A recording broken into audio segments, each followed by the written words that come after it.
Bismillahirrahmanirrahim. Assalamualaikum warahmatullahi wabarakatuh. Perkenalkan, nama saya Sarul Saprizal. Saya mahasiswa UIN Suska Riau, Fakultas Manajemen Dakwah dan Komunikasi, jurusan Manajemen Dakwah.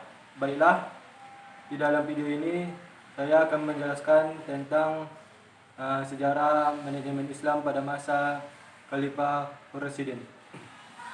Yang pertama, manajemen Islam pada masa Khalifah Abu Bakar. Abu Bakar adalah pendukung dan teman setia Nabi Muhammad SAW. Setelah Muhammad SAW meninggal dunia, ia terpilih sebagai penerus Nabi Muhammad pada tanggal 8 Juni 632 Masehi. Pada zaman pemerintahan Abu Bakar, aktivitas manajemen yang dilakukannya antara lain menata wilayah kekuasaan Islam dibagi menjadi beberapa provinsi. Wilayah Hijaz terdiri dari 3 provinsi, yaitu Mekkah, Madinah, dan Taif. Wilayah Yaman dibagi menjadi 8 provinsi, yaitu Sai'ah, Ad-Dalmaut, Haulan, Zabat, Roma, Al-Jandi, Hajran, Jersi, dan Bahrain. Masing-masing provinsi dipimpin oleh seorang gubernur. Antara lain gubernur itu adalah Itab bin Usaid, Amr bin As, Utsman bin Abi al-As, Mubazir bin Abi Umayyah, Ziyad bin Ubaidillah al-Ansari, Abu Musa al-Asy'ari, Muaz bin Jabal. Di antara tugas para gubernur adalah mendirikan sholat, menegakkan peradilan, menarik atau mengelola dan membagikan zakat, melaksanakan had, dan mereka mempunyai kekuasaan pelaksanaan peradilan secara simultan. Pada zaman Khalifah Abu Bakar ini, sudah pula ada pengurusan terhadap kinerja karyawan. Yang kedua yaitu pada Khalifah Umar bin Khattab. Setelah Abu Bakar meninggal dunia, tugas khalifah diteruskan oleh Umar bin Khattab. Umar memerintah dari tahun 634 sampai 644 Masehi. Pada zaman pemerintahan Umar, kegiatan manajemen semakin luas. Setelah satu di antaranya dipromosikan konsep dasar hubungan antara negara dan rakyat. Tugas pelayanan publik dan menjaga kepentingan rakyat dari otoritas pemimpin. Umar juga melakukan pemisahan antara kekuasaan peradilan dengan kekuasaan eksekutif, serta menetapkan ada lembaga pengawasan terhadap kinerja pegawai publik. Pengawasan itu dimaksudkan untuk menjaga penduduk dari tindak kezaliman dan kesewenangan pegawai pelayanan publik atau seorang pemimpin.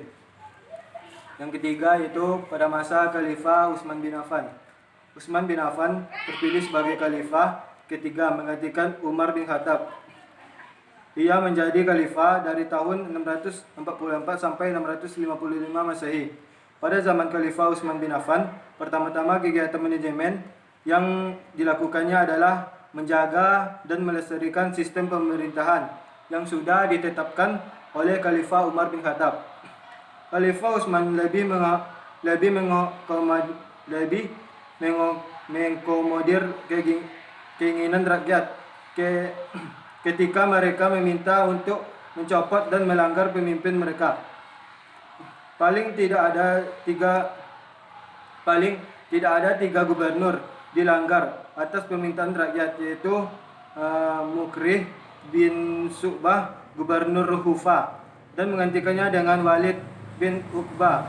Satu saat Khalifah Utsman mendengar Walid minum khamar.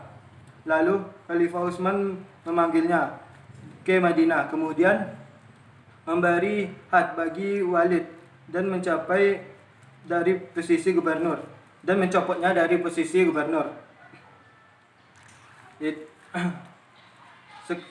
Pada masa Khalifah Utsman ini terdapat indikasi nepotisme. Hal ini membuat Sekelompok sahabat mencela kepemimpinan Utsman bin Affan karena lebih memilih keluarga daripada para sahabat yang menjadi pionir dalam Islam. Yang keempat yaitu pada masa Khalifah Ali bin Abi Thalib. Ali bin Abi Thalib terpilih menjadi khalifah menggantikan Utsman bin Affan dari tahun 656 sampai 661 Masehi. Pada zaman Ali bin Abi Thalib, kegiatan manajemen menonjol yang dilakukannya adalah memilih gubernur dengan sangat selektif. Begitu juga dalam mengangkat pegawai. Ia menasihatkan kepada para gubernur, jangan engkau mengangkat pegawai karena ada unsur kecintaan dan kewalian, karena hal itu akan menciptakan golongan durhaka dan kiamat. Pilihlah pegawai karena pengalaman dan kompetisinya yang dimilikinya. Khalifah Ali juga mengajarkan sistem remunerasi, dan ia berkata, sempurnakanlah gaji yang mereka terima, karena upah itu akan memberikan kekuatan kepada mereka untuk memperbaiki diri. Baiklah, sekian dari video tugas saya. Assalamualaikum warahmatullahi wabarakatuh.